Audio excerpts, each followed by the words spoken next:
Sorry? You're looking cool as fuck, by the way. Thank you. It's a compliment. No, I am doing it on purpose. Well, So I will accept that compliment. And Yeah. actually, I played video games for like all of us, but I played it for a period of my life to a point where that's how I made a living. oh And wow. one thing about playing video games, I enjoyed my characters to look cool. Yeah. And I guess in the game called Life, that's how my avatar needs to look cool. So I enjoy playing the game.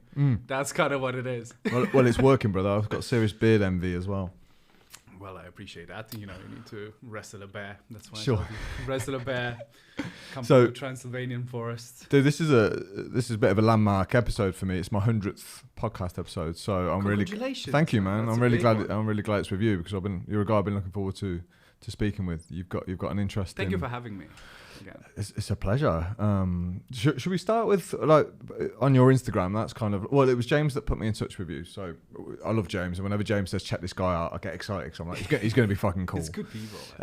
So it says on your Instagram profile, professional best friend, Yes. which is a word I've never heard of. Professional best friend. So what is that, and what do you do? So one of the things I do is it's similar to life coaching, but I do not like to be associated with that group because the reality is a lot of the gurus and life coaches, especially on social media, it's full of people who like to take advantage of vulnerable individuals. And also, I do not like. Come to that mic. Sorry. Sorry. Okay. I don't like the mindset of I'm better than you. Mm-hmm. Like I like to teach people by example and us working together. And yes, also another unfortunate reality of today is that people don't really have friends anymore, like real friends. Especially here, since I moved to the UK, I witness it, and a lot of the big Western countries, people don't have friends; they have drinking buddies. That's interesting. Yeah. So there's no one to actually keep you accountable. So a lot of the friendships and relationships that individuals have are very superficial. It's either Yas Queen or let's have a drink. And it's never truly creates an environment where people can develop and keep each other accountable.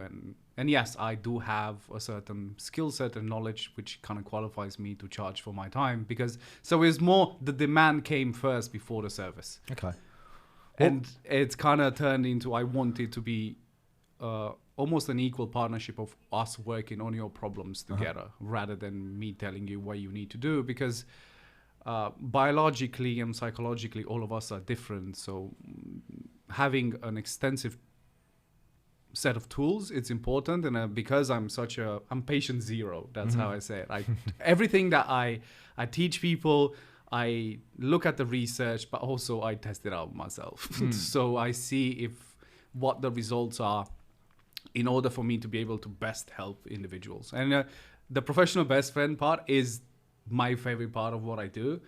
It's not, sustainable in terms of making a living because I'm trying to keep it as cheap as I possibly can because I get approached quite often. I'm like, oh, you should have a higher, ticket.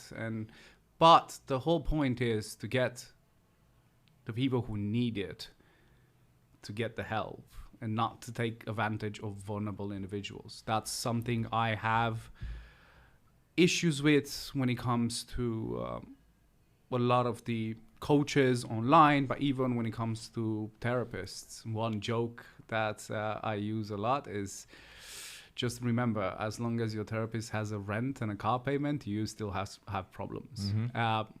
My goal is for the people that work with me to then move on. If we've been working for a year and we're working on the same problems, that means we haven't done the right thing. And what I get a lot is people who've been in therapy for 10, 15 years and haven't really progressed much. And if you're like, it's nice, I get to talk about myself, because that's another thing people don't really get to do nowadays, is have an area or space where they can openly talk about themselves, even about the good stuff.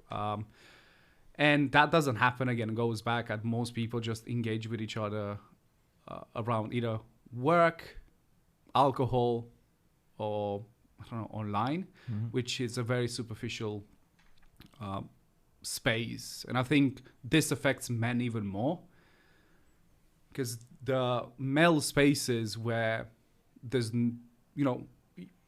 give me an example of an average male space where they would spend time. Usually it's around alcohol or a video game lobby, which is not a place for you to open up and be vulnerable.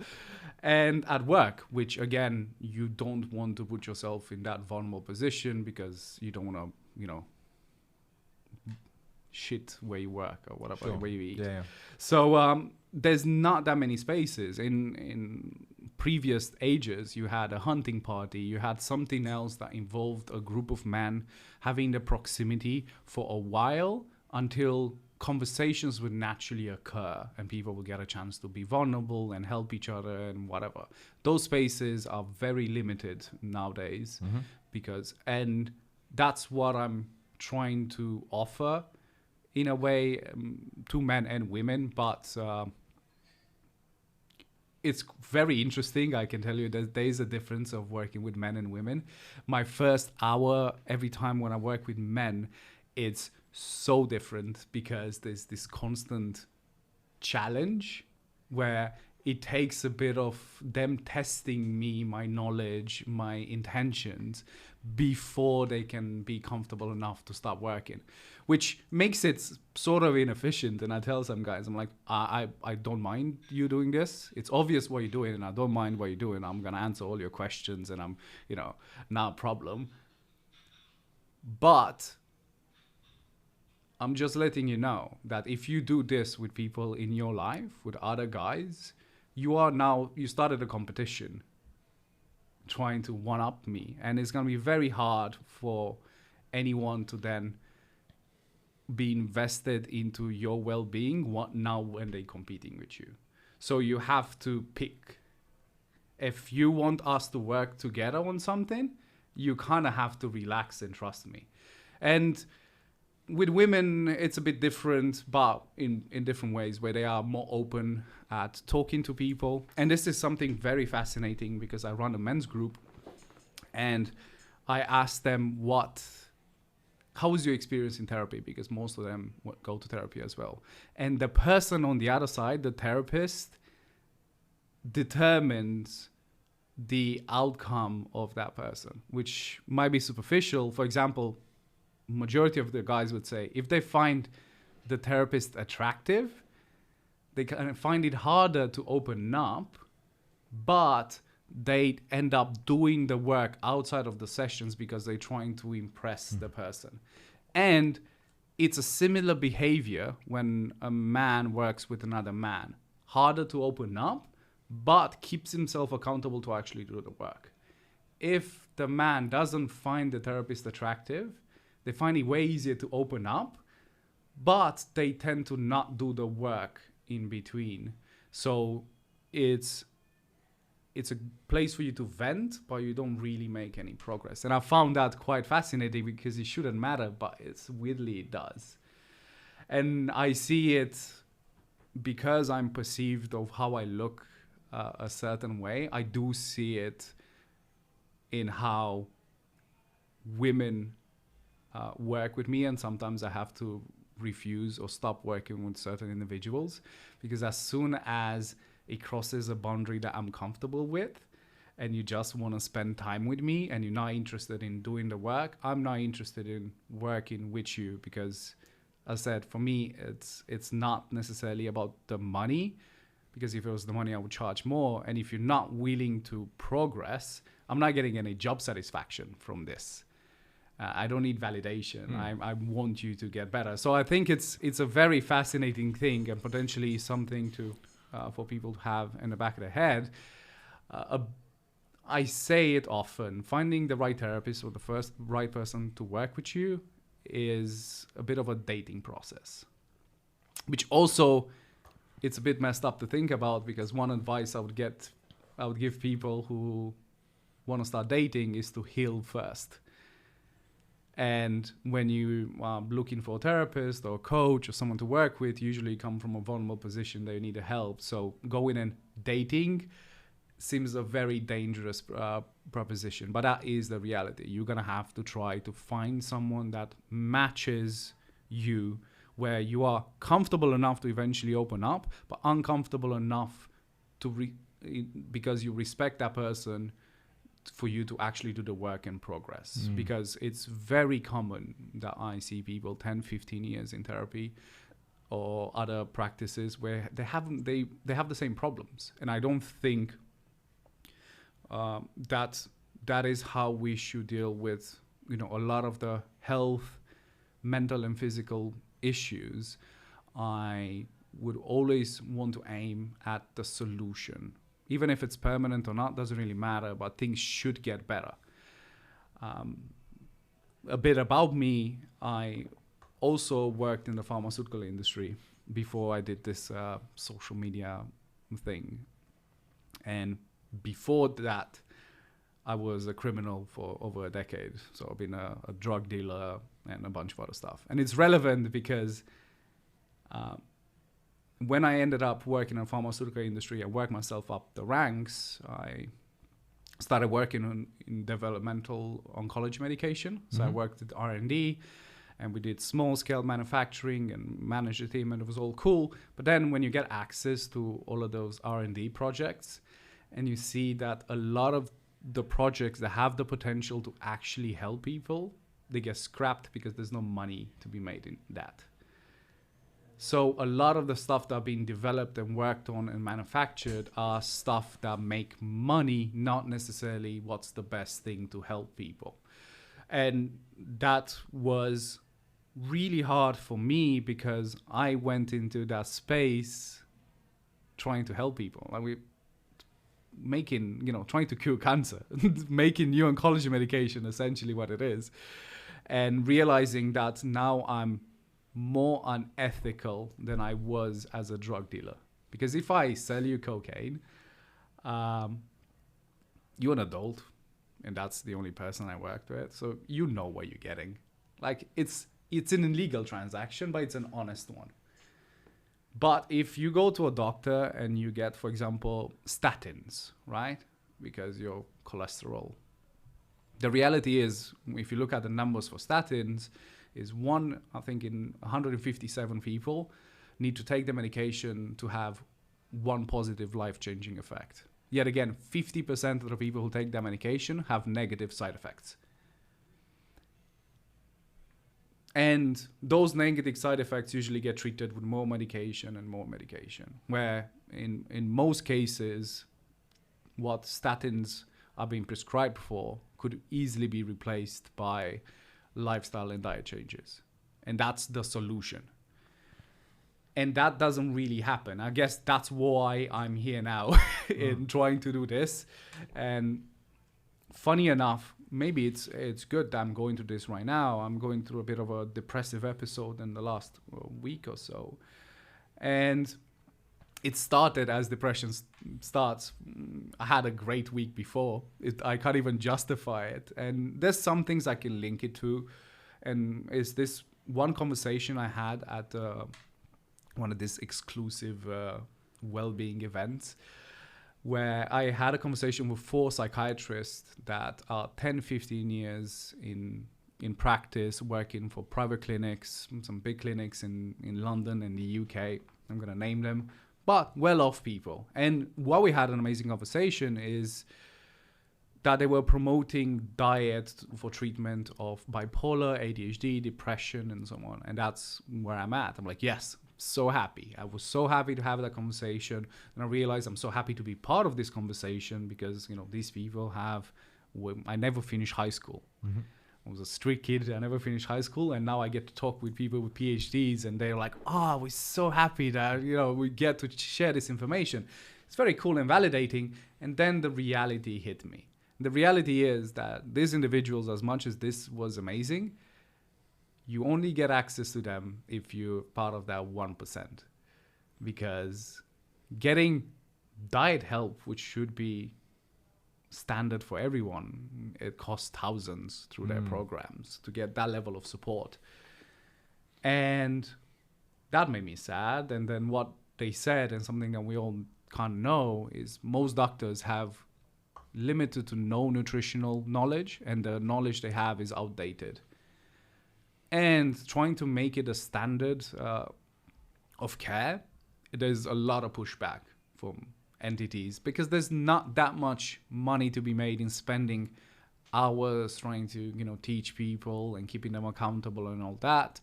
It's way easier to just give them a product and like, just take this and just move on. That's part of how our whole healthcare system is questionable at best. And that really stuck with me because it was extremely validating for what I do. It's great because they were like, oh, it's so amazing that people like you exist because they can get the message out way quicker than we can, because the reality is for us to hope for this message to get out there, it might be another 10, 15 years. And if nothing happens. And I was like, I'm grateful for me, but I'm also very sad for the reality because I was at this event that I think the cheapest ticket was like £300 and it went up from there.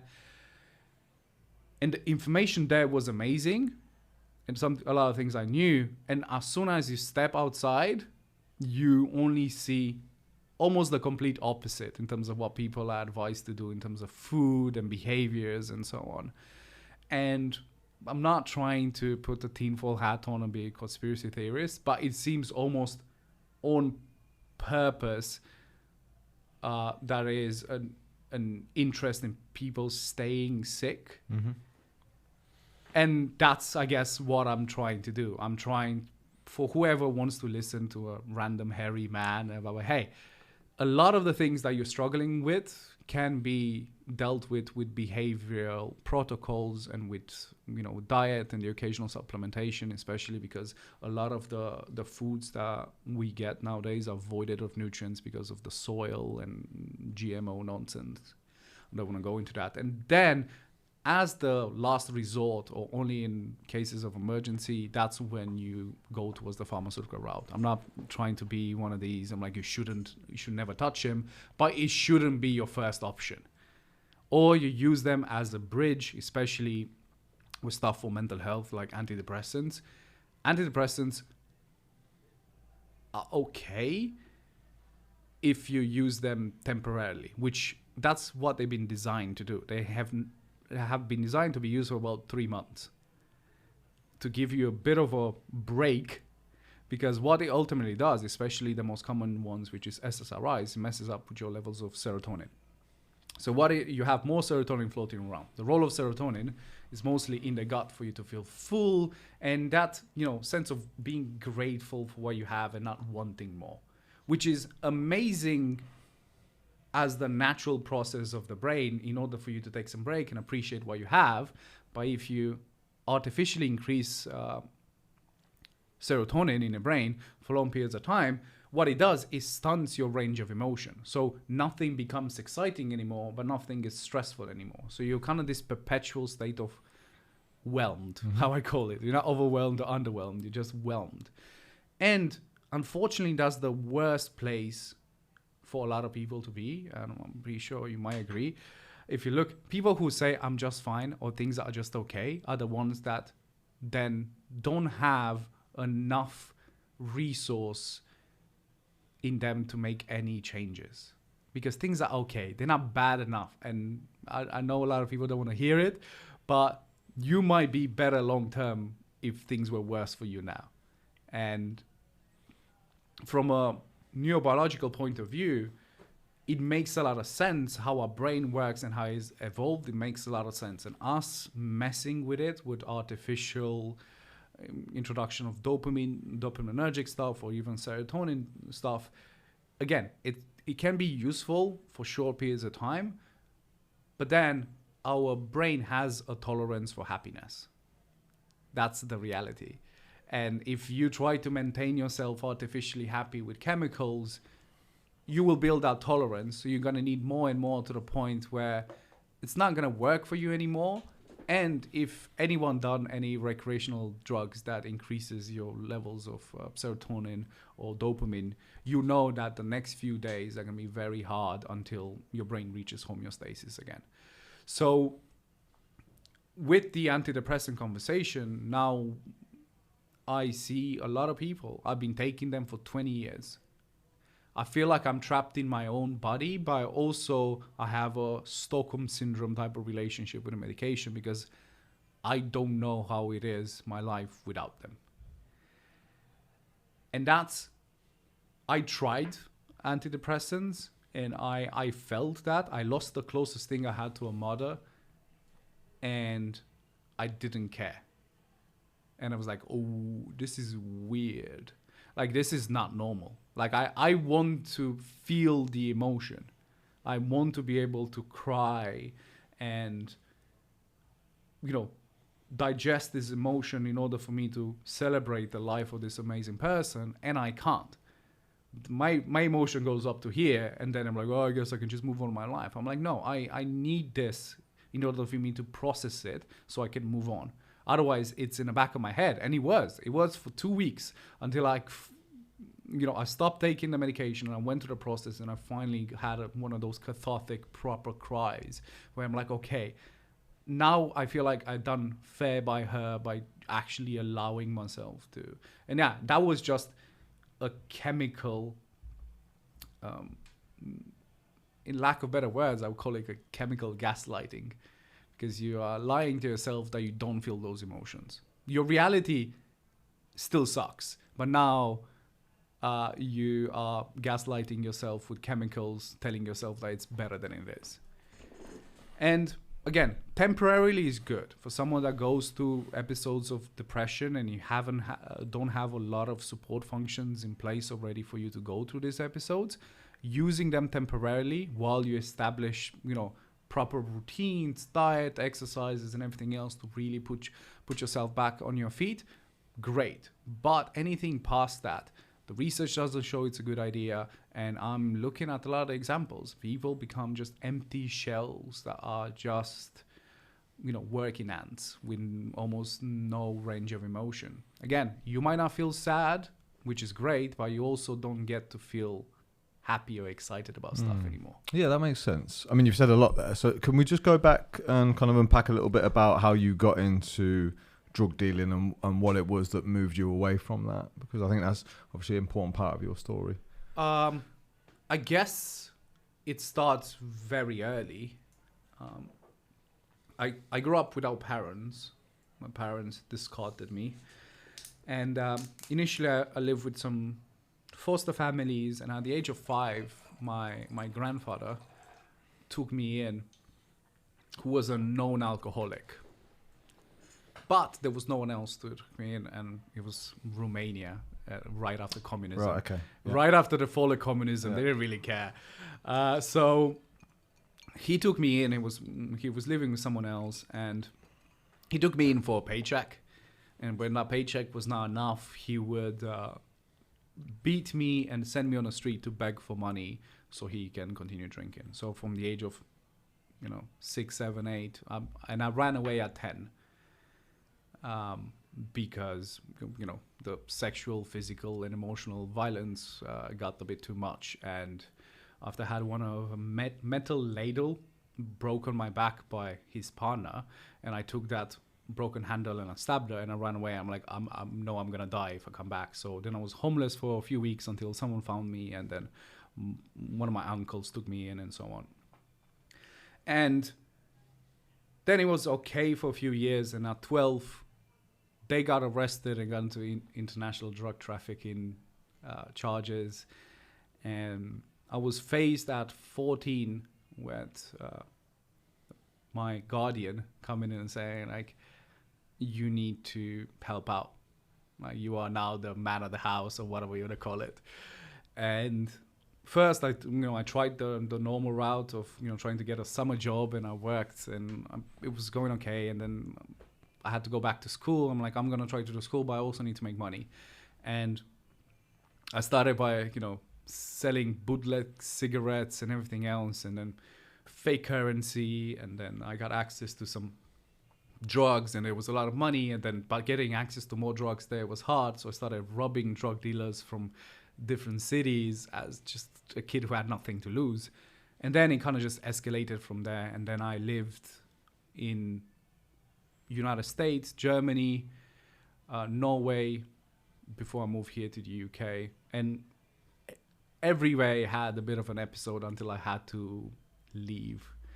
I think the first time when I left to Germany at 19 is when at 18, I finally found my father for the first time, and I met him. Met him for a few hours, for a couple of days. And the third time I went, I was welcomed by someone threatening me and calling me all sorts of names.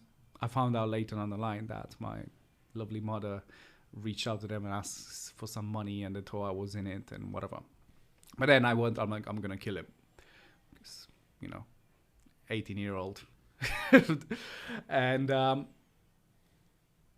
I kind of went a bit extreme for a while, and I would fight a lot. I would fight a lot throughout my whole teenage years, because I realized, I was a kid who a bit of wrestling background. And if you could fight and you're not scared, people leave you alone, and you get the reputation and so on. And I got addicted to it. First time when I stood up for myself in front of a bully, I was 12. And then I became the bully of bullies, and then I became the bully. But I always had this Robin Hood type of vigilante mindset. So for me to get my addiction of fighting people, I would just travel from school to school and beat the bullies, because I realized I can get away with stuff by doing that.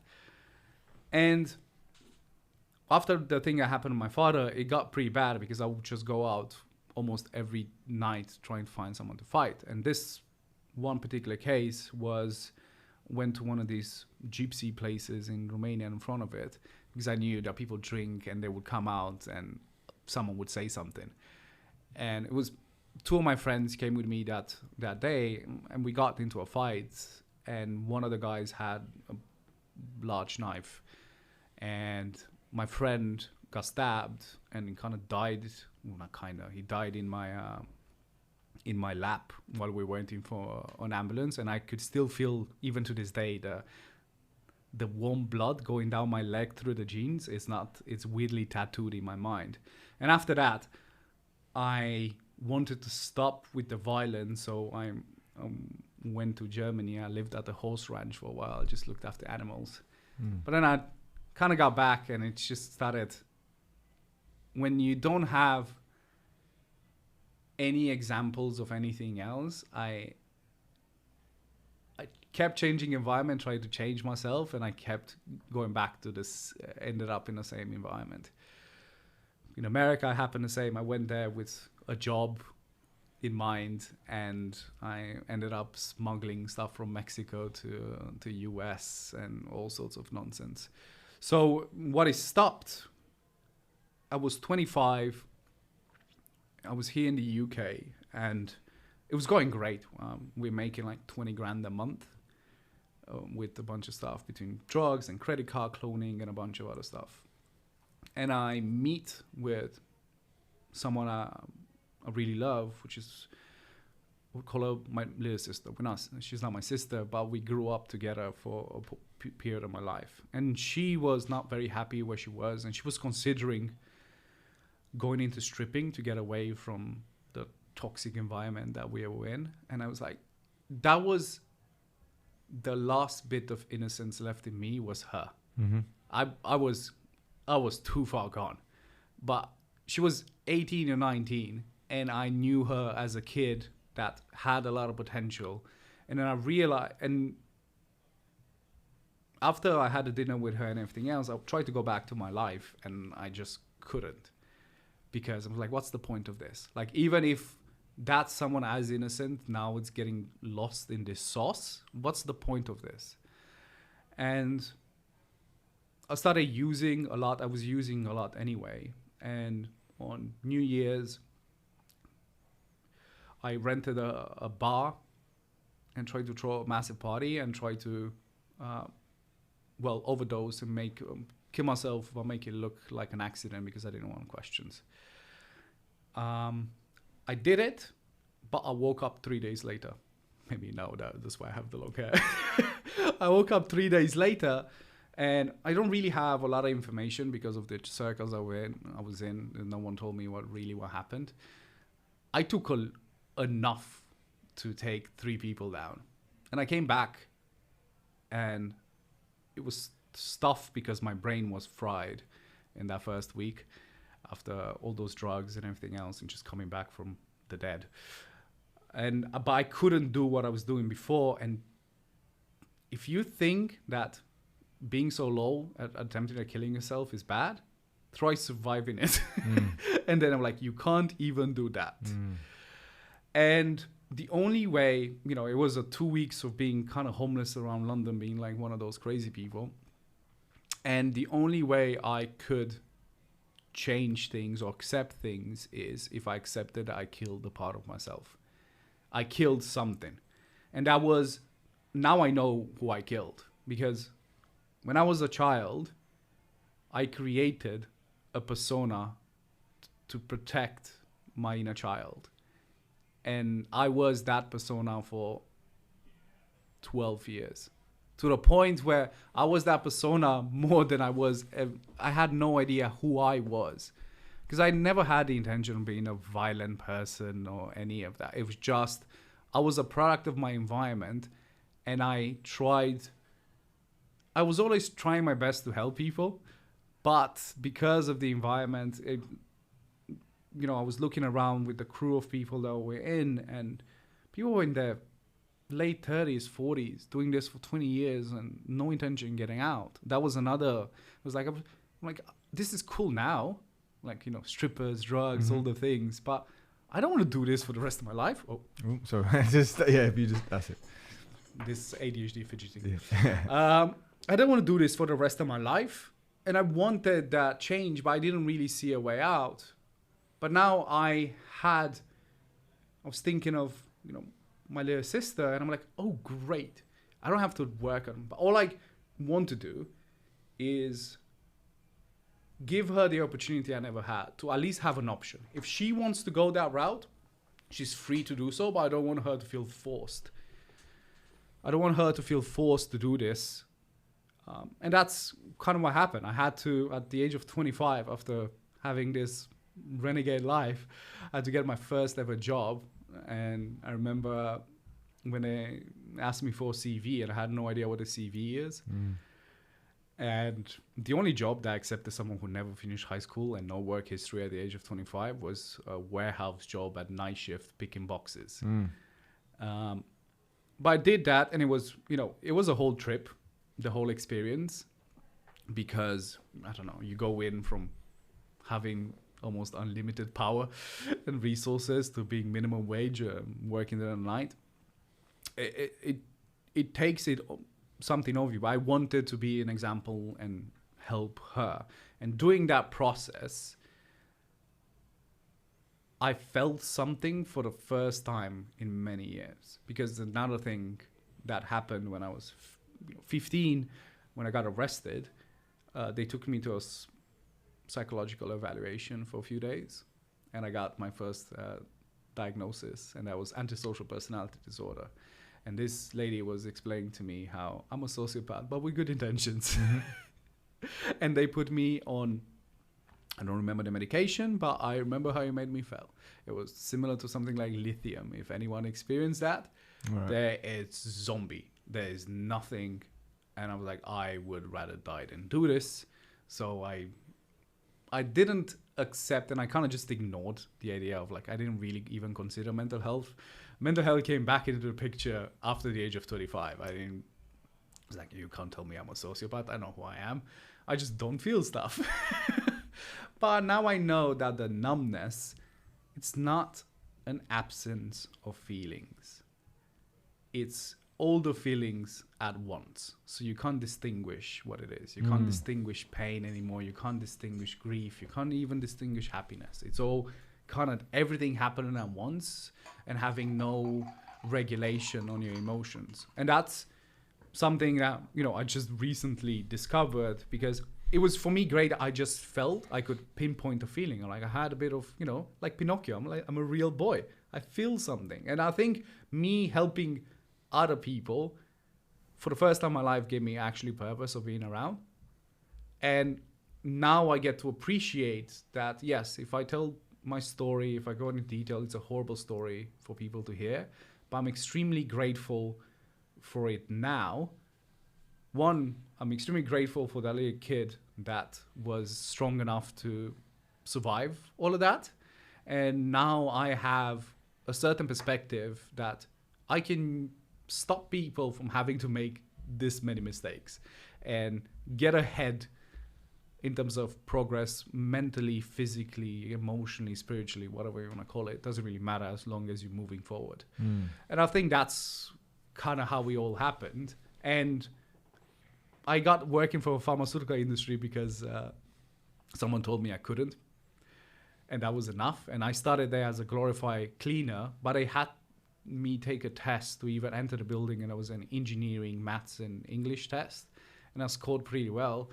And when they were recruiting for an operator, they were like, oh, it's this person with perfect tests.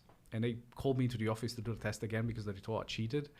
And I did it again, and then I had an opportunity, and I kind of just got promoted like 7 times in 5 years until I realized that I'm a drug dealer again, but this time is unethical.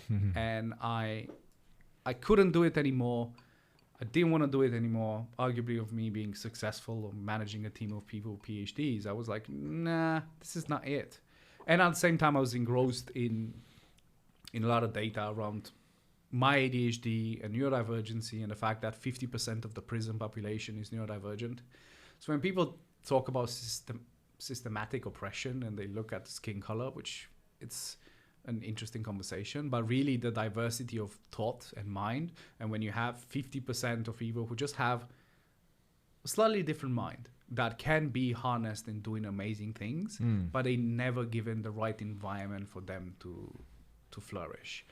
And I think this is how I talk about ADHD as well. And yes, it is a disability, but it's a disability to the environment that you're in, this man-made environment. Yes, you will struggle to do spreadsheets and all of those things that are just being created to support this type.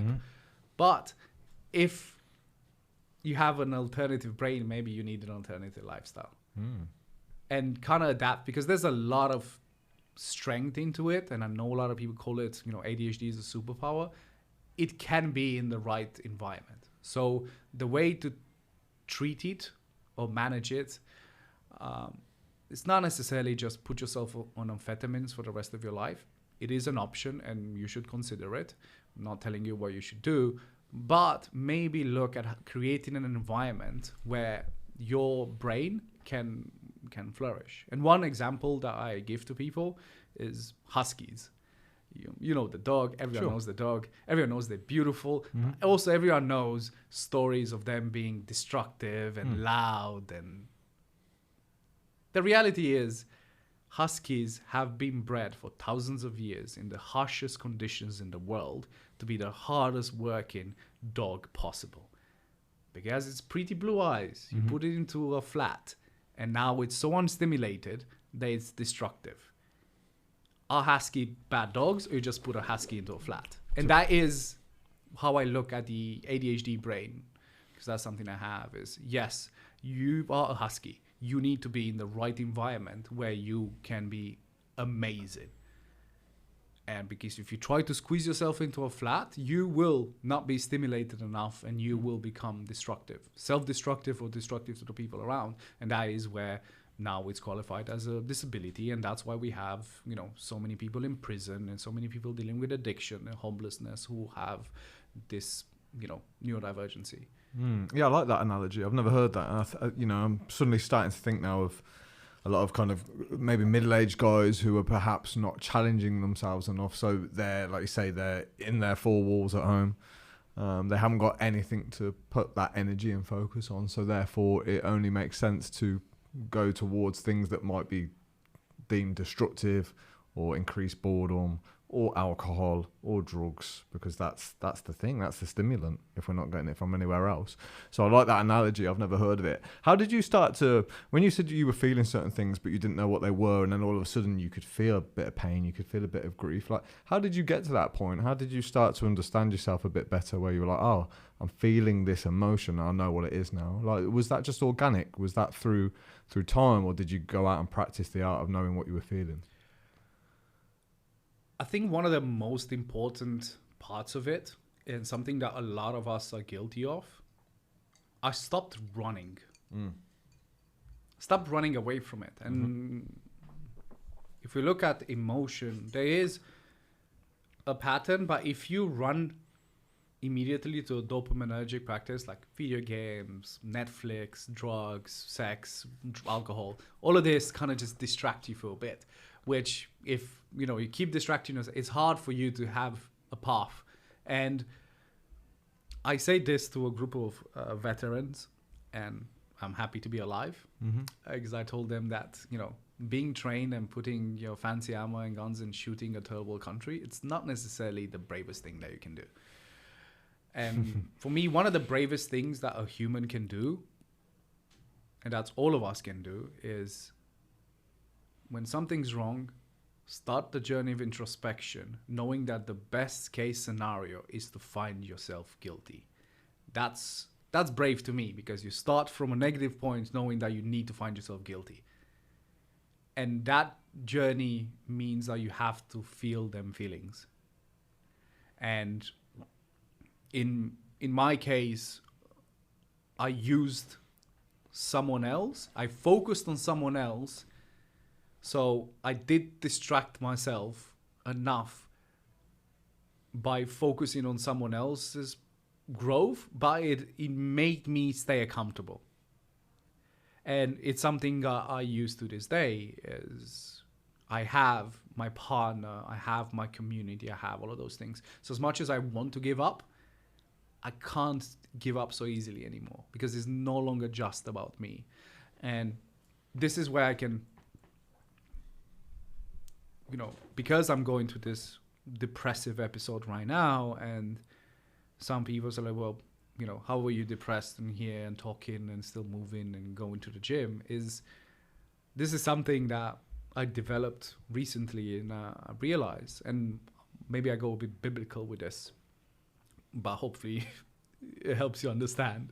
That is, if you think of God, because I grew up around Christians, but it's all over, Wagner in Viking culture and so on. It's the three entities.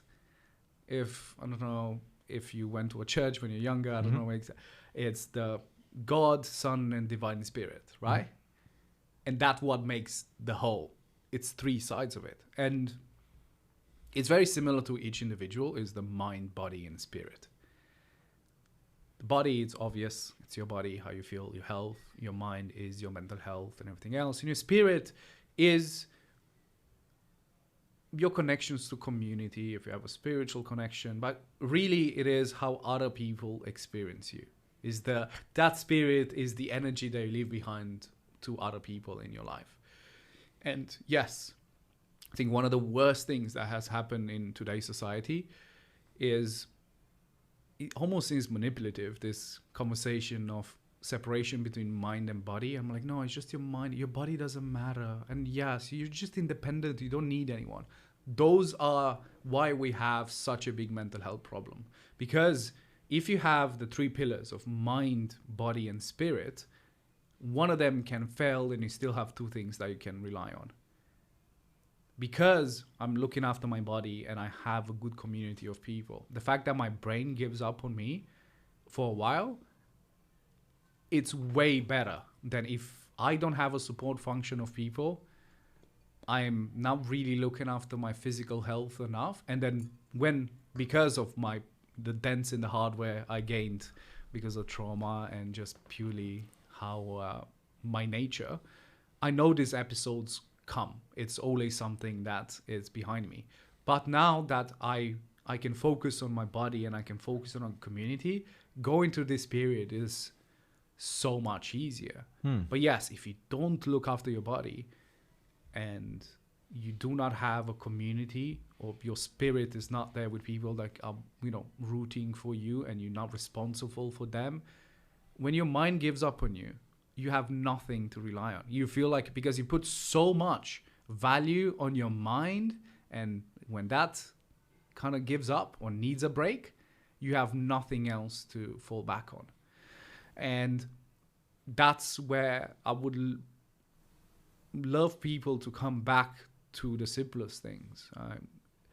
We all, everyone talks about meditation, and I want to make meditation very simple. I don't think meditation is sitting in a room. It's not it. Meditation, to start by going into your body. And the simplest way for someone like me, especially we have Cirque du Soleil up here, I can't just sit down and just try to think of nothing. But something simple as doing dishes, and really do dishes. Like, feel the texture of the sponge, the soap, the water, the friction on the plate. Like, really focus on how your body feels when you move your shoulder a certain way. Like, that is the start of meditation. Go into your body and really focus on those things. And yes, the next step, after you have a bit of practice with that, you can just use breath as a way to stay in your body and continue the practice of meditation, because essentially that's what it is. You have to practice. But yes, that connection with your body and being able to use your body as a refuge from your mind, it's such an important part. And I can tell you, as someone who used to be obese, at some point I was 47% body fat, and depressive episodes lasted 18 to 2 months to 2 years, and they would usually end me and put me behind 2 years in any sort of progress, because I had no one around. Because,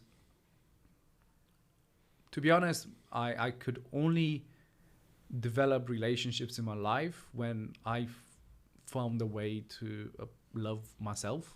Okay. Sounds cheesy, but it's I can't guide someone in how to care for me with I have no idea how to care for myself. Like, it's very tough, because I don't know how it feels.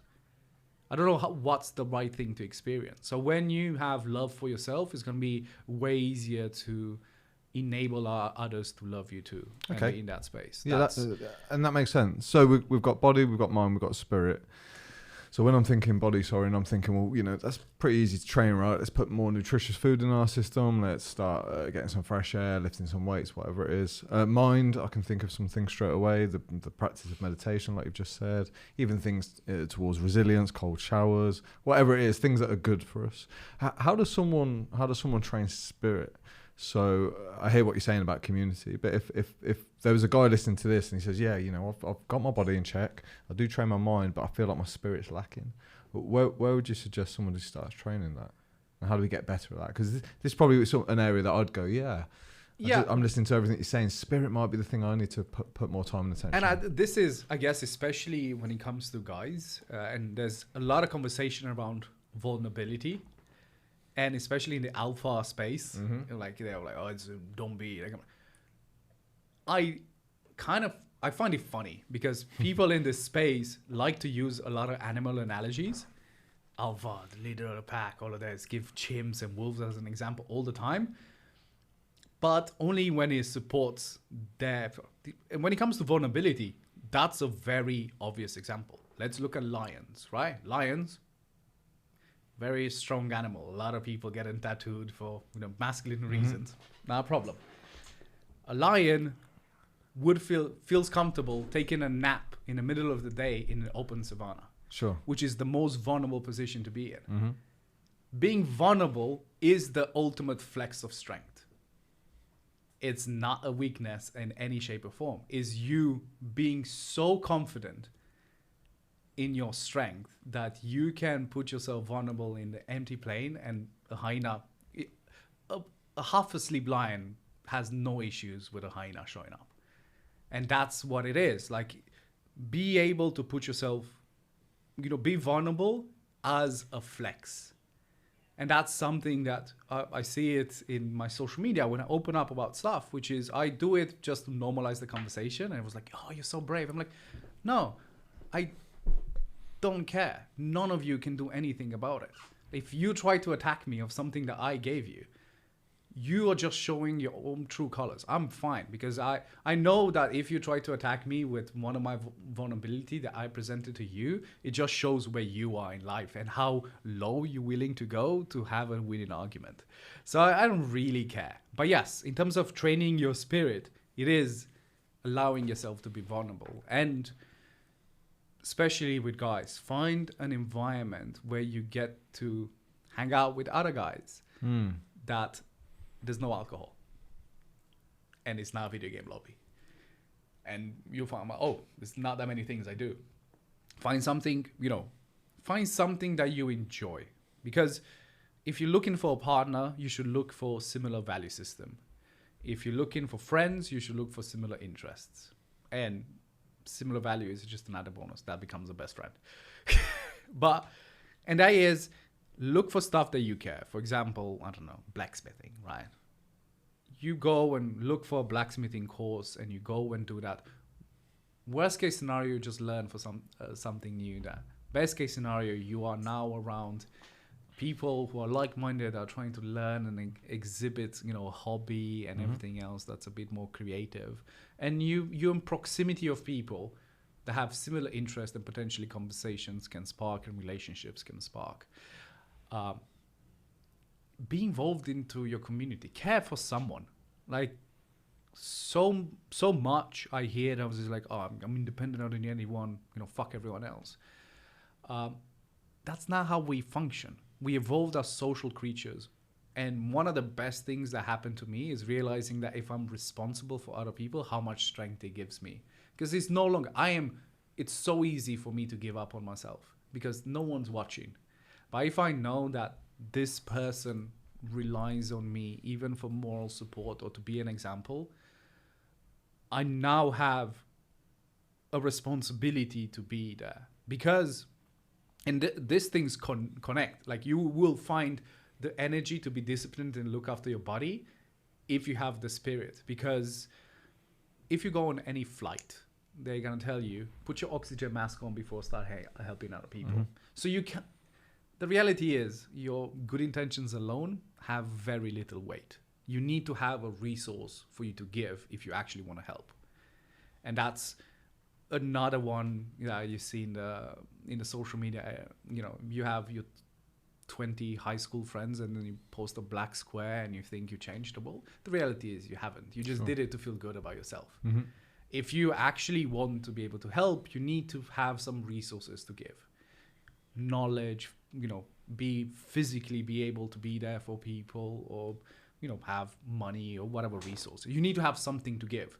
So find a place that you can be useful in a community that you care for. And even better if it's a community around you in your little town and everything else. That I can't tell you how I can go from having a shitty day to just going to the store where I live, and because people know me as the guy who dressed up as a Viking and I'm kind of just nice to people, and I'm like, and the smile, and immediately I walk up, the ladies who work there immediately smile. I can't, now I'm responsible to kind of just snap myself out of my mind, and I'm like, I smile back because I don't want to be rude to these people.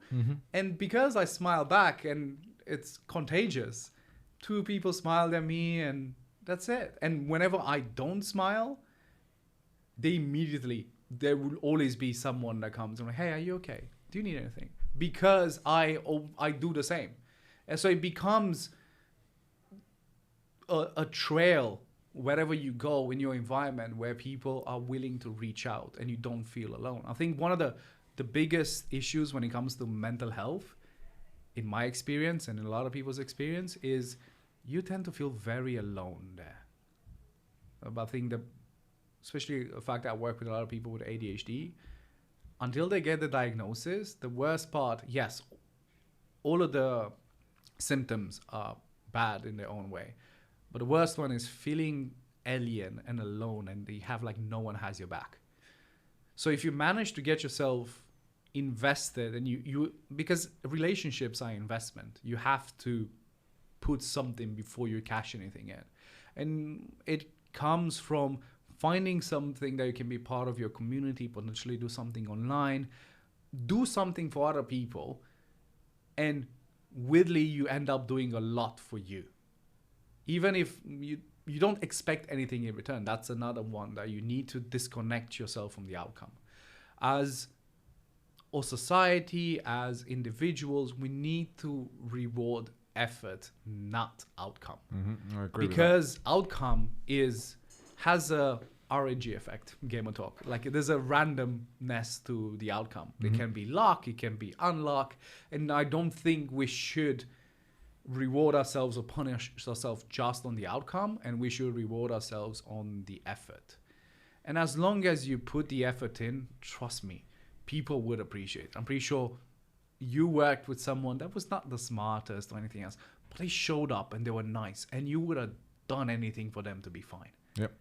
Like it's not that tough.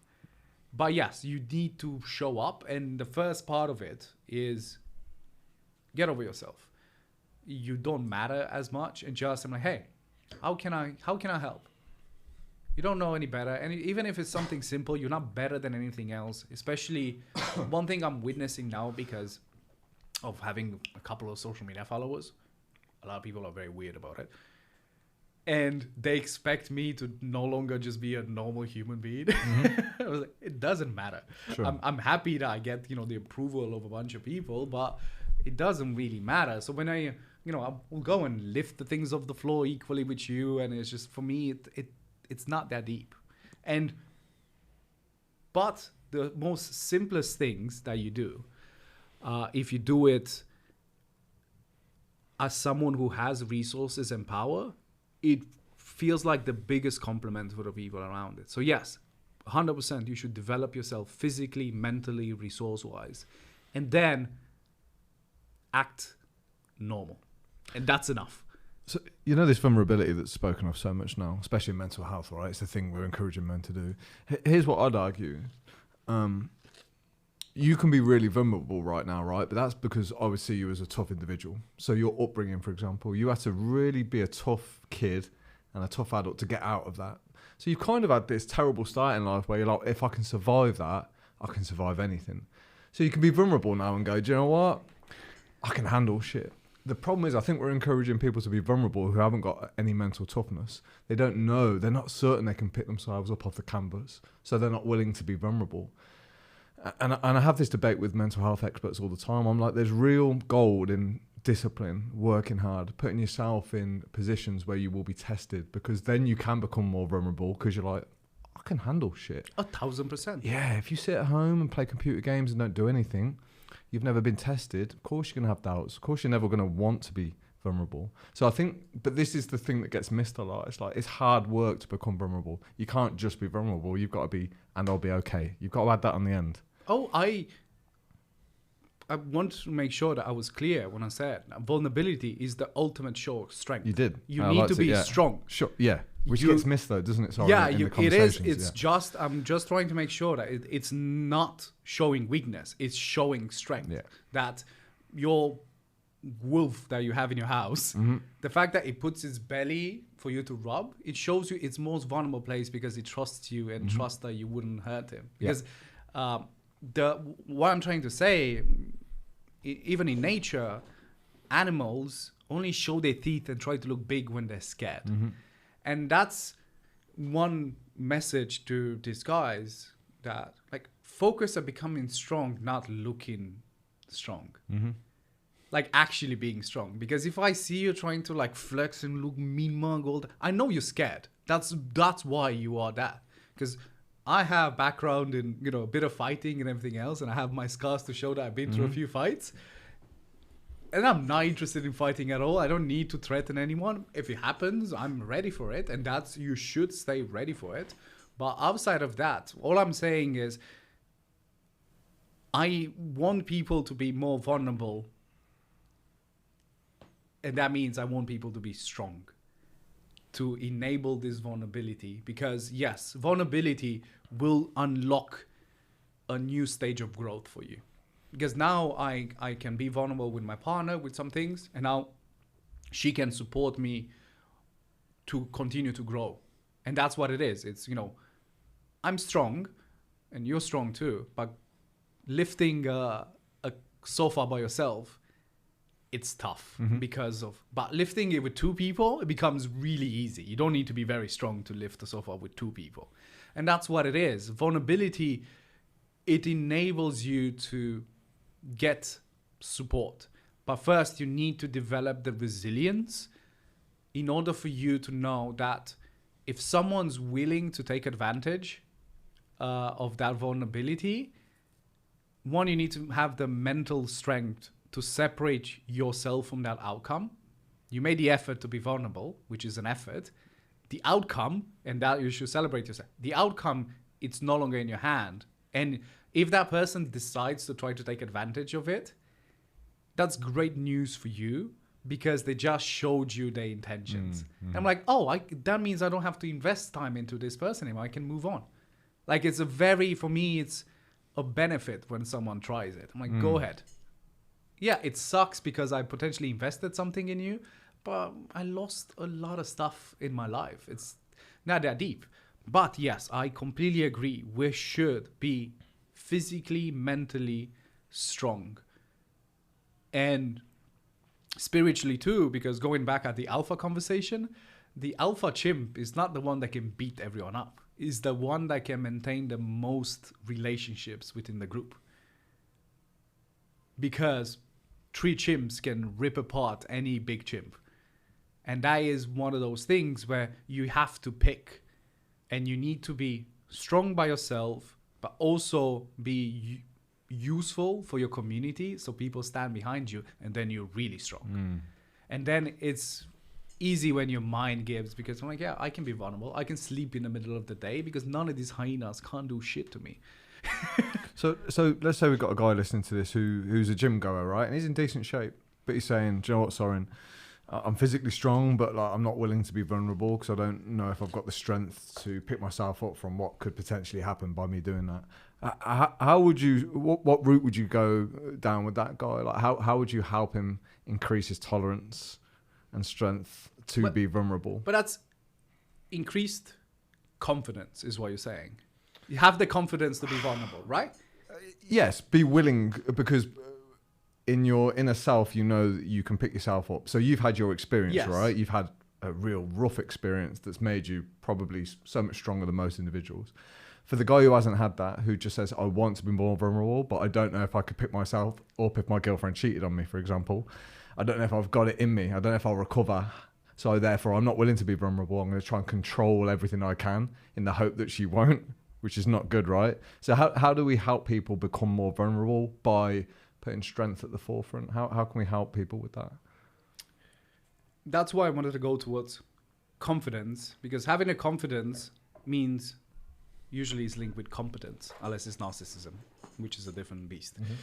And competence is gained by failing a few times and picking yourself back up. Okay. You cannot be confident and strong without failure.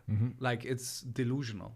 For example, let's just give you the power to be God for a second. Sure, man. Right? I like that. And if you are about to design a human being to be resilient, strong, resourceful, what life would you design for them? Would you design a life of leisure? No, ups and downs, setbacks, wins, losses, you name it. Yeah, for sure. Right? Yeah. So this conversation happened with some students when I worked in the pharma industry, because they were like, you're successful. And I was like, no, this is not what success is. I'm like, what do you mean? You have girls, you are like, it's great.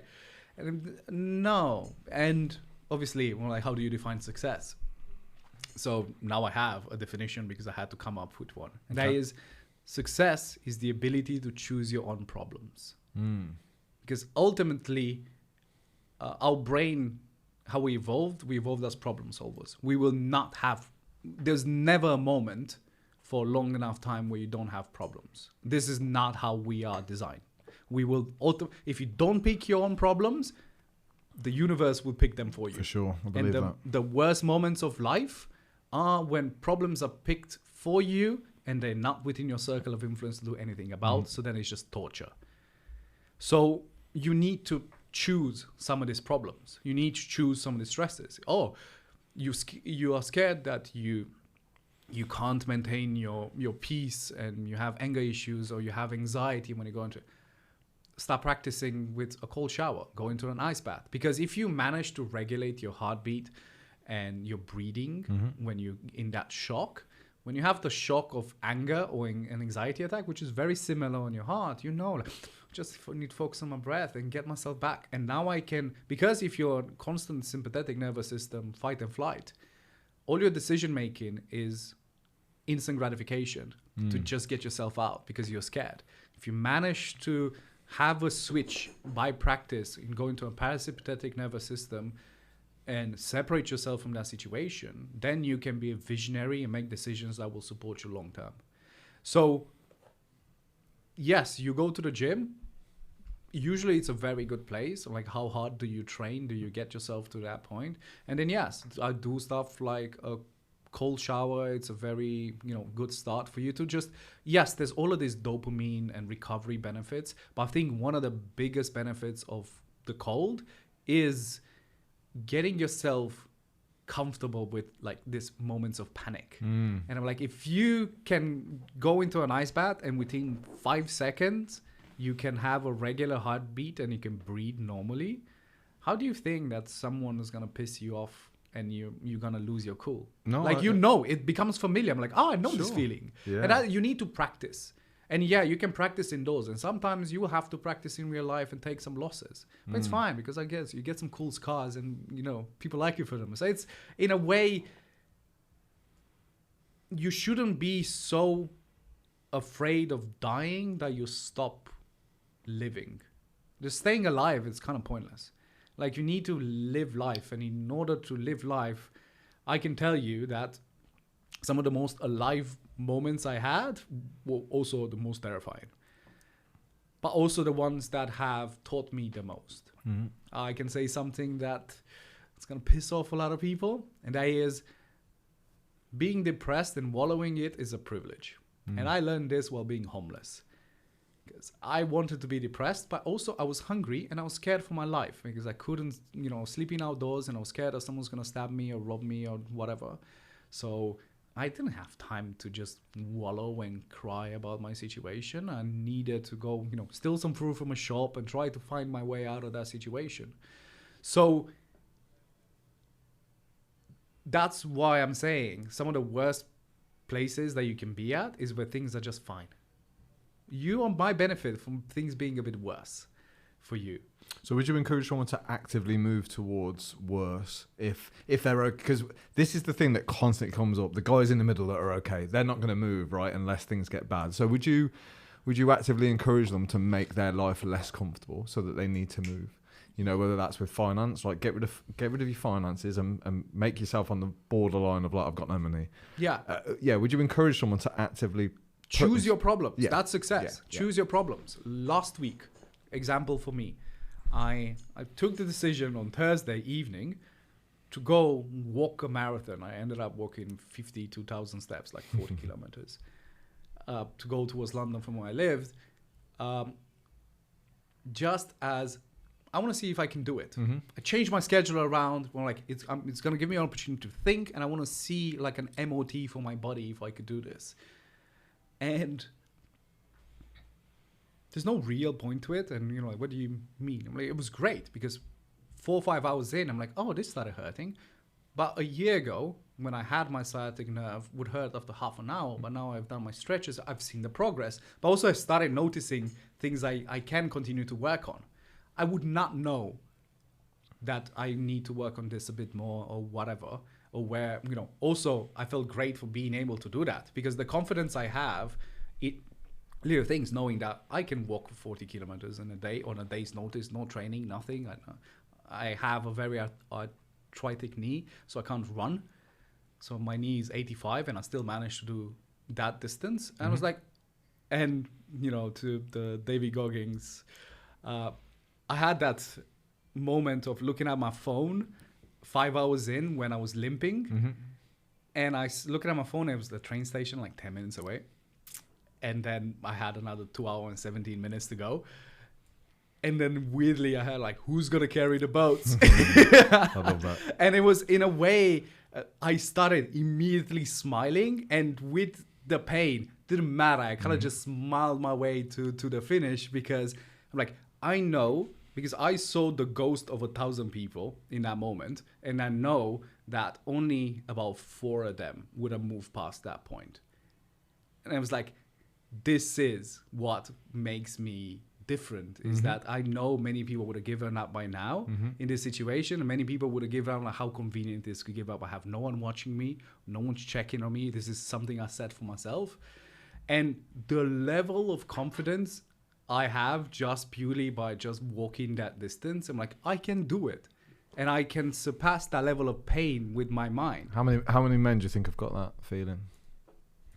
How many men are putting themselves to have that? No, absolutely. But this is a great conversation, because, like I say, I sit down and speak with therapists all the time, but they don't want to talk about this stuff, because this is a difficult route that we're suggesting. The fact that you actively go out and do these things, so that when depression comes along, you can go, but I've survived bad things. Like this is a great conversation. But how many men, one, are doing it and are willing to do it? That's another good question, because you have to be, and this is where the argument of masculinity comes in. I'd say you're quite a masculine guy, right? Depending who you ask, I don't really care. I Yeah, don't define but with that attitude of that, yeah, let's go. I think that's a really healthy, channeled way to encourage men to be more masculine and kind and generous at the same time. Because let's face it, if you're depressed and not liking your life, it's hard to be kind to people and generous, right? Oh, yes. I know that when I'm stronger, I'm a lot kinder. When I'm tougher, I'm a lot kinder, because I've got that little bit of kind of like, yeah, I'm going to be okay in the back of my mind. I can see this through. So it allows me to be kind, because I feel strong. If I feel weak, I'm going to try and pull people down with me, whether I know it or not. Yeah, and I had that experience myself when I was obese. I was a piece of shit, because I was uncomfortable all the time. So I was pissed off at the world. Therefore, I couldn't retrieve in my body to like feel good. Because how often do you hear nowadays people are like, what am I doing? I'm just enjoying myself. Yeah. The idea of just I'm enjoying myself. That I can, what my flex is? I don't have fancy cars. I don't have anything like that. Where I have the ability to sit with my own thoughts. Like, I'm excited about it. I can go into the forest and sit there for like 6 hours and just think. And I come up with, ideas, or I have some internal conversations with myself, and just, sometimes I'm just a child who just looks at the nice trees, and it's fine. And that is something that it's one of my biggest flexes, because I was wake and bake type of individual, and then at 12 o'clock, because if I had to do something, I would do some coke, and then to fall down from, I was coming down from the coke in the evening, I would do some MDMA, and then I'd do some weed to come back down, and potentially do something else that was there. And that was my life 6 out of 7 days a week. Yeah. Because I was running away from my own mind. And that's ultimately what's happening. The biggest issue, if you want to be motivated and to do stuff, everyone knows it's dopamine, right? In order for you to get to this dopamine, you need to allow yourself to be stressed enough. Because how the brain works is you find problem, cortisol rises, which is a stress hormone, rises to a point where it becomes unbearable, and you have an adrenaline response. Get you off your ass. Oh, fuck this, right? From norepinephrine, which I can't really pronounce that word, it's the compound necessary to create dopamine. So after that initial adrenaline spike, you have dopamine, and at the end of the, to solve the problem, whatever that energy and focus to deal with whatever was stressing you. And then as soon as you finish the project, that's why I'm pretty sure you experienced it yourself. The response after dopamine is an opiate-like response. It's like, and after that, if you achieved anything, you get to be grateful and have serotonin for a while, where you recover and you're grateful for what you achieved, and then the cycle starts again. Find a new problem, because there's a tolerance for happiness. The serotonin needs to naturally wind down, and then you find another problem, and the cycle starts again. So choosing your problem, you choose your own happiness, because you can start and work on this cycle.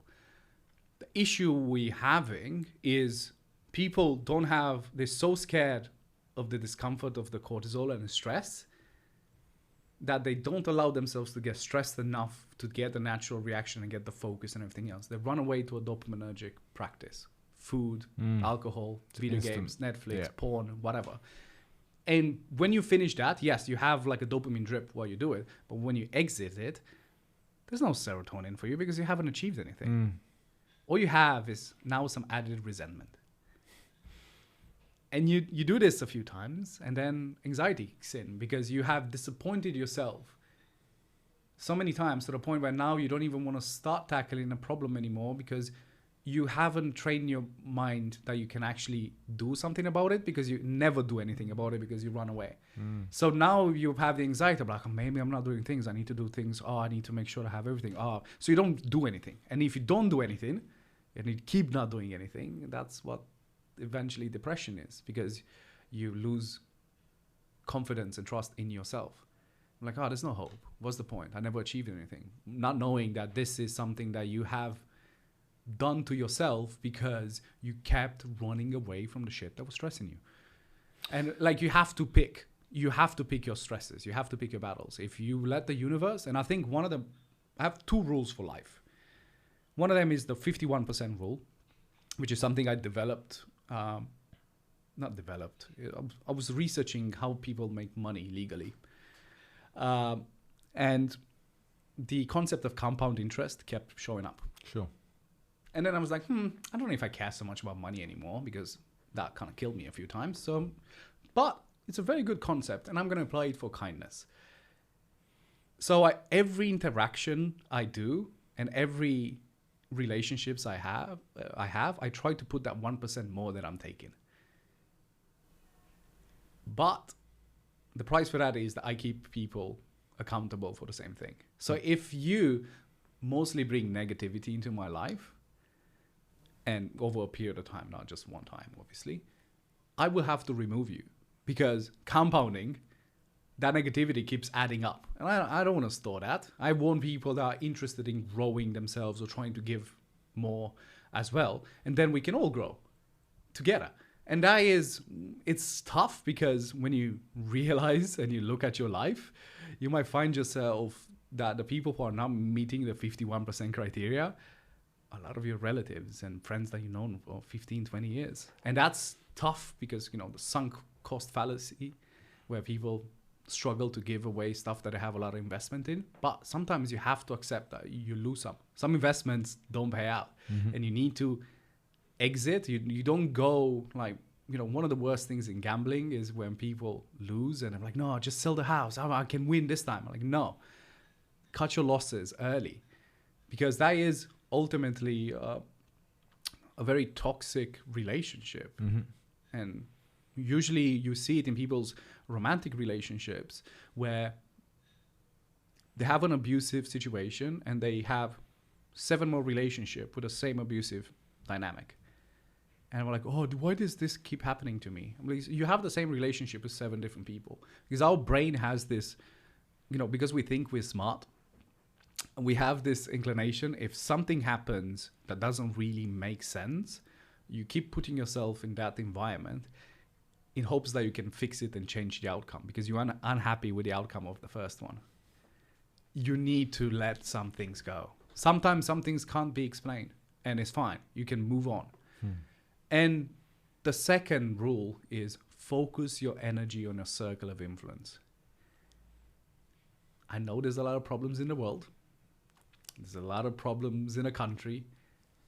You're in no position to do anything about it. That's the reality. There is stuff that you can do to your immediate circle of influence. And if you want to tackle bigger problems, like I did, I put myself out there, and for 2 years, I think I posted like 900 pieces of content in 2 years.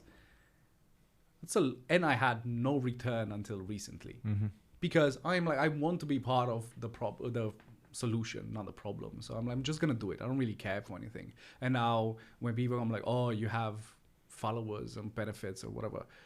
Yes, I do, but I don't really care about it. But only reason I care about it is that now my circle of influence has expanded. And yes, it feels amazing to get thousands of messages from people that are doing better, and the hundreds of people I work with, are like seeing people like evolve week by week and just being better, and then saying goodbye after a few months as they figure some stuff out, and like that, I'm getting goosebumps just talking about it. That's the best thing that I experienced in my life, because now all of my traumas, all of the stuff that has happened to me, it's extremely valuable. If I don't use it, it's just weight that is, dragging me down, and I can complain about it. But now I learn, and I have such a unique perspective because of what happened to me, that I get to stop people from having to go through the same thing. But that can only happen, again, if I start complaining on how messed up the world is on the other side of the world, and I consume myself with that, but it's not in my circle of influence. All I'm doing is making myself stress. There's no way for me to get any dopamine or serotonin about it, because I can't do anything about it. So ultimately, that's what it is surround yourself with people that are willing to give more than they take, and you hold yourself at the same standard, and focus on problems which in your circle of influence. And I guess the third one is pick your problems. Like, actively choose your problems. I hope people are listening to this, man, because you're making sense, everything that you're saying. And I generally think the world would be a better place if the individuals stepped up and did the work on themselves. This is my theory and my argument of debate. It's like each individual needs to work on themselves so that their communities can be better, their families can benefit from that too. I think it's really cool. One thing that I just want to challenge you on here is the idea of, what we do as coaches and guides is try and help people not make the same mistakes we did. So you've touched on this a couple of times, yet we kind of know our best lessons come when we fuck up the most. So how do you deal with this, where like you want your guys to kind of like not have to go through the pain that you went because it's torturous, versus, but I need to let this guy almost reach that point that we said that isn't very good. Like, I need to let these guys make their own mistakes so that they can learn and so that they can strengthen from it. How do you balance that as a coach? Because it's something I struggle with sometimes. I'm like, I want to help this dude, but I need to let him run and kind of like learn from his own experiences. It depends on the individual. Mm-hmm. In a way, the people I love to work the most are the ones that have reached a rock bottom in their life. Okay, they have, yeah? They've been at rock bottom. Or, yes, the ones that are a bit... You cannot help anyone that doesn't want to be helped. Mm-hmm. So there is an element of desperation that needs to have. Sure. Like, if you're too confident or almost delusional, I a lot of times will refuse to work with you, because the only thing I can do is put you in your place, and I can. But every time, for someone that hurt a lot of people in my life, I don't want to do that anymore, because every time I left a part of myself there that I can't take back. So I don't want to do that anymore. That's a currency that no matter how much money you pay me, I'm not really willing to do some of the stuff I've done in the past. Mm-hmm. So that's why I have initial consultation where I pick who I work with, because if some people are not interested in doing the work, or I'm not really interested in working with them, because they have to reach rock bottom. You can use stories to kind of just get people, because one thing about empathy, or I'm pretty sure I'm an empath, right?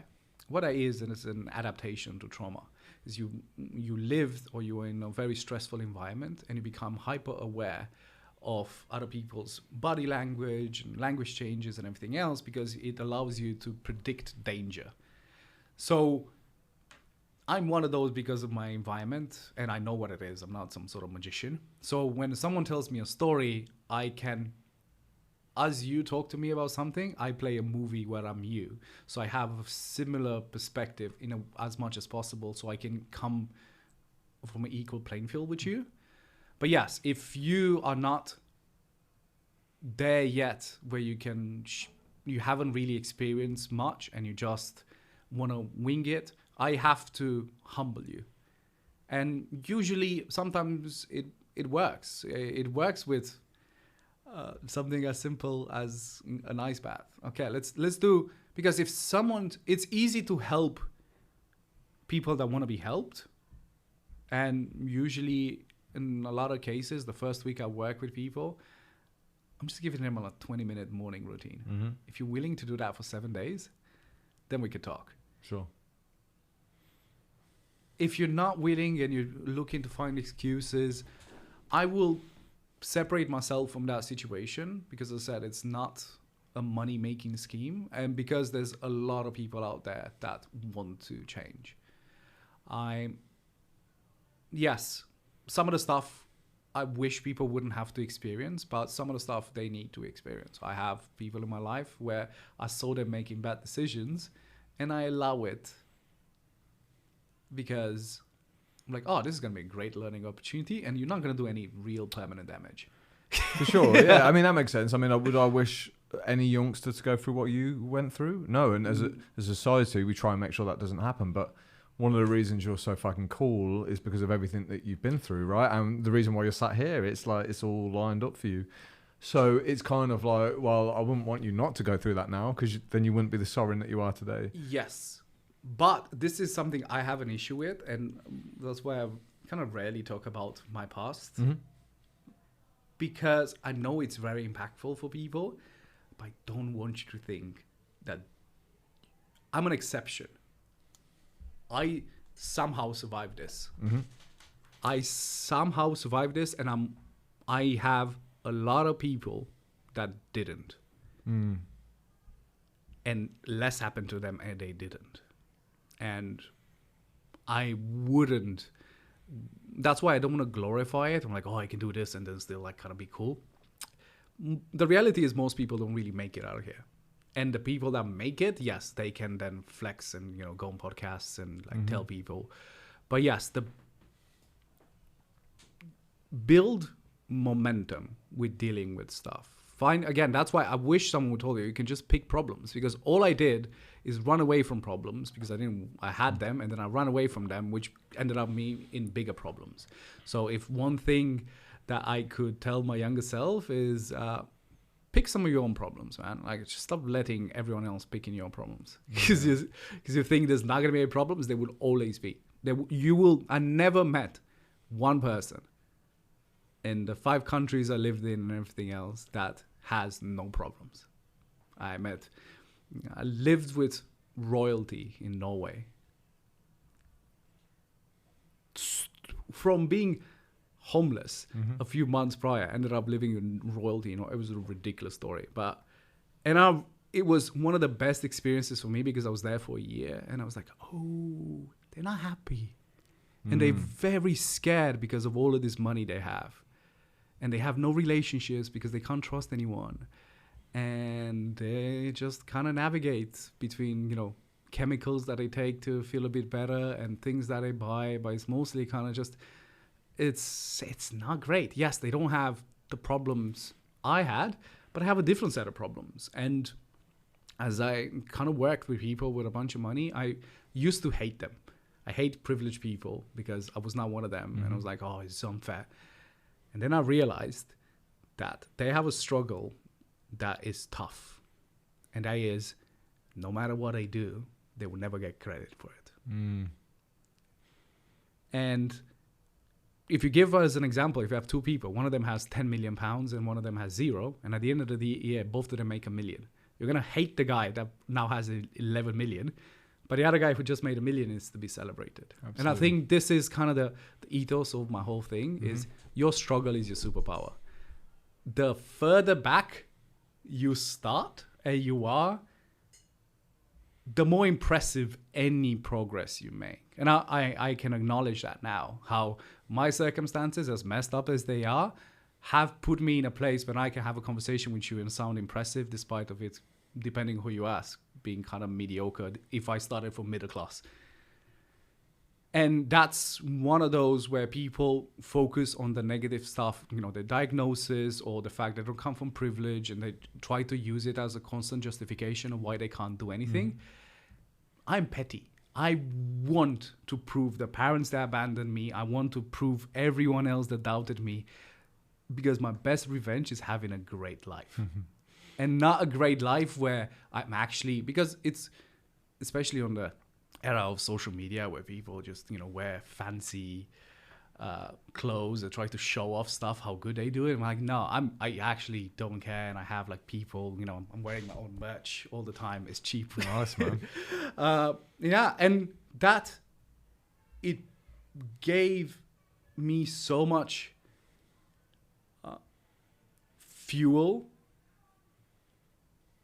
that, yes, that is that moment where I had 2 hours to go and I was in pain. I was like, oh, great. I'm familiar with pain. Pain doesn't scare me. And now I just push myself even further and I've found out even more about myself. So yes, having pain in your life, it's great. And sometimes you be grateful that you didn't have to choose all of this drama that happened to me, but you can choose some things to struggle physically, mentally. Just put yourself through stuff that most likely you will fail. One of the best work experiences I had, I had a door-to-door salesman job. Tough. Trying to get people to sign up with direct debit for a charity. Knocking at 150 doors a day, getting about 3 yeses and 147 no's in different tones. I am so grateful I only quit that job after I got promoted to trainer because I didn't want to quit as a loser. So I kept showing up and I was like, and as soon as on the day, I'm like, oh, congratulations. I'm like, I'm out. And I just wanted to be able to do it because this sucked so much. And now I appreciate it so much because I got so many no's, thousands of no's, and people swearing at me. I'm like, oh, but it doesn't matter. There's another door. Bye.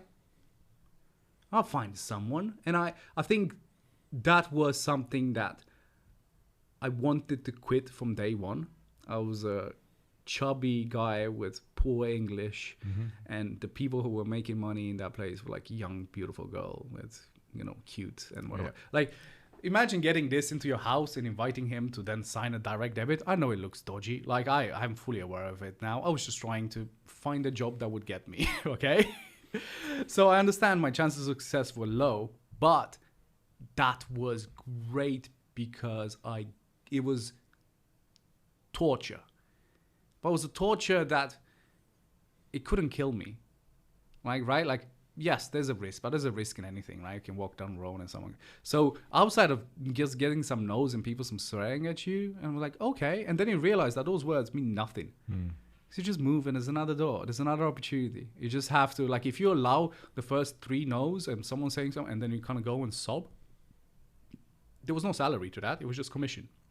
You starve. You have to keep going. Sure. And that is one of those, shitty jobs that I'm extremely grateful for experiencing. And that was a desperate choice, but then it became an active choice for me to stay there in order for me to be able to do something. And I kind of torture myself for 2 months until I could leave on my own accord. Not someone that failed, it's someone that struggled and doesn't see it as a sustainable approach to what I want to do to make a living.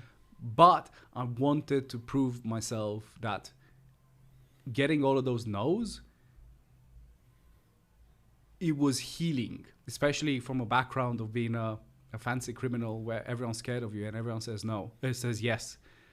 Because that's kind of weird when you start making money and you have, beautiful girls around and weapons and so on. Everyone says yes. I'm sure. Everyone's very nice.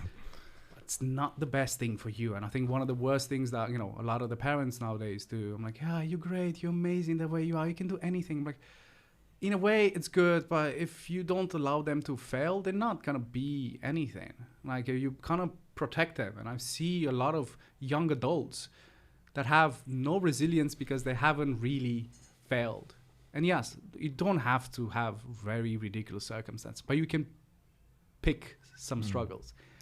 Pick stuff knowing that you will suck at. And I guess, an opportunity for me to say how I started social media. And outside of all of it, because I wanted to be part of the what really happened is I was at home and my partner wanted to take a picture with my hand holding something. And because the last time I was in front of the camera is a mugshot when I was being arrested, I had a panic attack and started crying. And I was like, okay, this is not okay, but this is something I can work on. So I made it a challenge to take a picture of myself every day. And then after I had a few pictures, she was like, oh, I should post this. I'm like, I don't care about posting stuff online. I don't care about people. But I cared about talking about mental health. I'm like, I'm just going to post this picture and like write a caption. And then when that got easy, I'm like, okay, this got easy. Let me try to do a video. Sure. And the first video I posted was like 23 seconds. It took me 7 hours to record because I was hyperventilating and doing laps around the house. Yeah. And I did that. And then something got a bit easier. Then I tried the next thing. And, last year, I almost broke down my first speaking event. I'm like, okay, I need to do more in-person things like this or whatever to just get the confidence. So my social media progression, it's not about numbers. It's about me overcoming something that was incredibly hard for me, which made me excited about it. I'm like, oh, I really suck at this. I'm like, let me see if I can get better. And I think that's ultimately, I guess, what this is pick some problems. Stop running away from it, because otherwise problems will be picked for you. And if those problems are outside of your circle of influence, it's just torture. No, I think that's a really great message, man. I'm so glad you were able to come and share your story. We're getting booted out in a minute, but there's one question I really want to ask you before we wrap up, so hopefully we can answer it quickly. What is it you feel like you need to work on now in order to become a better man? I know, mate. I'm sorry. I dropped that big question and say we're getting booted out. No, it's weirdly, I feel pretty good, but also at the same time, I'm very excited about taking my body to the next level. I'm excited about taking my community and my projects and being able to, I know what my shortcomings are. And it makes me excited that I still suck at a bunch of stuff.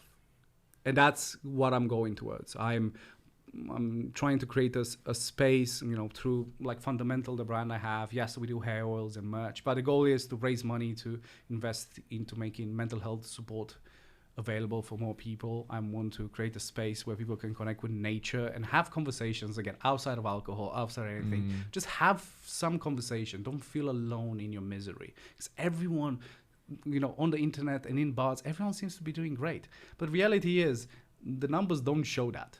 So, and this whole like divide. So yes, now it's no longer about me.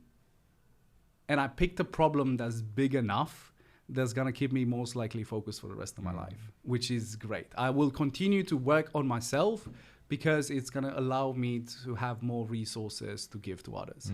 And I think that's my personal quest. So yes, my body, my mind, and everything else, I want to, that's why last week I challenged something I haven't done. And I'm trying to, go up a mountain with some weight to kind of just raise some money for charity. But all of those things is, I want to push myself a bit further because I am accustomed to pain, so I can go a bit further than a normal person and potentially set the right example, or use the resources I'm getting out of the way to kind of just trickle down. Because the way I see myself, I don't see myself as a, the better man. I see myself as a scout, as the one that can go a bit ahead, because, I guess I wear fewer things. I don't have a family, and I'm not intending having one. So I can go a bit ahead and look where is safe and what's the right place for us to go, and can come back and communicate it to people. And that's fortunately what I found to be my purpose, and I'm really glad that that's the case, because it's fucking cool. Yeah.